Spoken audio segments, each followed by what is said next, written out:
Hey beautiful people, welcome back to the channel. If you're a returning subscriber, welcome back. It's good to have you guys here again. If you're new to this channel, this is Tinola right here, and on this platform I share content on beauty, well-being and lifestyle. Feel free to subscribe to the channel and turn on the notification bell beside it. That way you get more content from me every single week. So this is my 7 months update on my mole removal surgery that I did. First of all, I'd like to point out that I had an incision done. It wasn't that I shaved off the mole. It wasn't a laser procedure. It was a surgical procedure, and the doctor had to cut my skin around the mole and take out the mole and then suture my skin back. This was my mole before I took it out, and this is me right now. The incision procedure I had is the most intrusive mole removal procedure out there, which can come with its non-medical side effects like scarring, and in case of black people or dark skinned people, colored people, you can get hyperpigmentation, hypertrophic scarring and keloids. So I shared my entire experience having this surgery done in my previous video, which you guys can check out my mole video. I'm gonna link it at the end of this video and in the description box down below. Before I had the procedure, I had to sign an agreement that it could possibly lead to scarring, and I was okay with that. And for me, I was ready to take that risk because my mole was really huge and it was already at the point where it was giving me so much concern. I didn't like what it looked like at that point, and it's something that I've had for all my life. I just wanted it out at that point, so I was ready to take the risk. Basically, taking out the mole for me was one of the best decisions I made in 2020. My mole, it was really big, and it wasn't something I was very comfortable with. As I kind of mentioned in the last video, it's something that sometimes made me insecure. It's something that it was just there, right there on my face, and it was too big. I didn't like it, and it was growing bigger, and I was like, okay, you know what, I need to take this out. Also, one of the important things about the procedure that I did, which is like excision, or the incision procedure that I did, taking out the mole surgically. That way, they were able to take the mole to the lab to check it if it had something cancerous in it, if there was something I needed to, pay attention to or know about. So that's one of the advantages of the mole procedure. I know a lot of people on YouTube talk about doing DIY, taking out your mole yourself at home using apple cider vinegar and all that. I would say that it's good to get a medical advice. If you have a huge mole on your face, like the kind of mole that I had, it is not advisable for you to DIY it yourself. Like, you do not want to use a razor blade yourself to take out the kind of mole I had. The size was about 12 mm. It was really big. It had hair on it. It was growing bigger. Like, I grew bigger, it grew bigger, basically.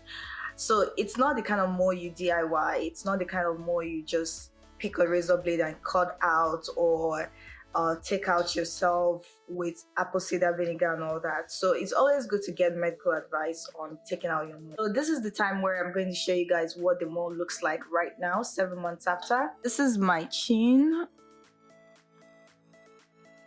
and this is what it looks like. Okay guys, so that is what my mole is currently looking like. This was what it looked like after the surgery, days after the surgery. So guys, I want to show you what it looks like without makeup. I have a little bit of foundation in it right now, so let me go with this wet cotton pad and just clean it off.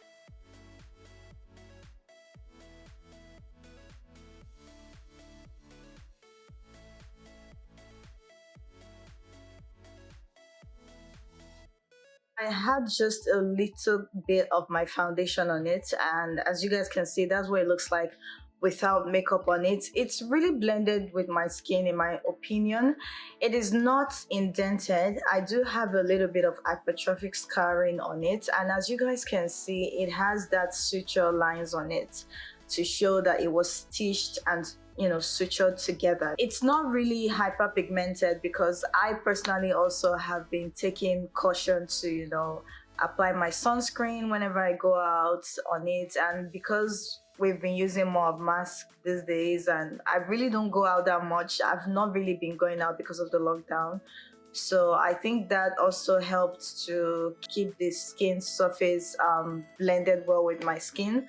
I usually don't apply makeup on it or conceal it on my regular days because it's right there on my chin. It's not very obvious. Maybe if it was like somewhere on my face where it was more obvious, I'll be more concerned about it.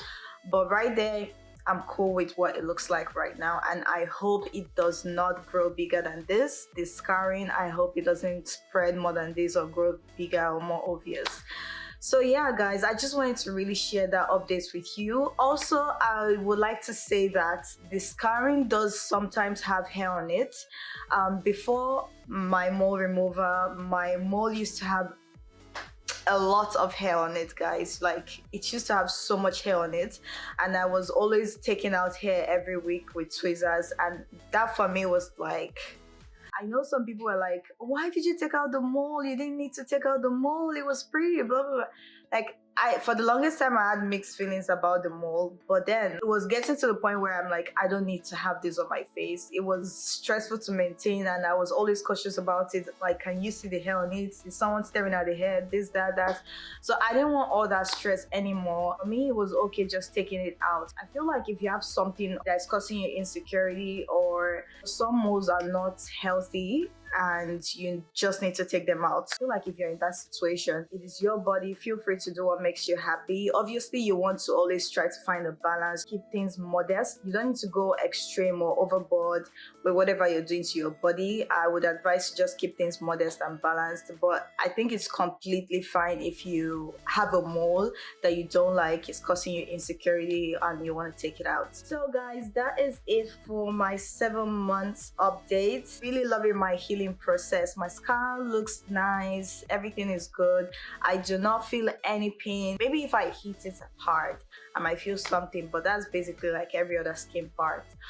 Alright guys, thank you so much for watching this video. If you did like it, give it a thumbs up. It would really push this video to reach out to more people that could also find it helpful. So please give this video a thumbs up. Comment down below whatever you think about the video, whatever you think about the mole removal. If you have any questions, comment down below, or if you just want to say hi, drop an emoji. Also, feel free to subscribe to the channel if you haven't. I share content every week. I would not bug you with my notification because it's like just one video every week. And I'll be seeing you on my next video, guys. Thank you so much. Bye.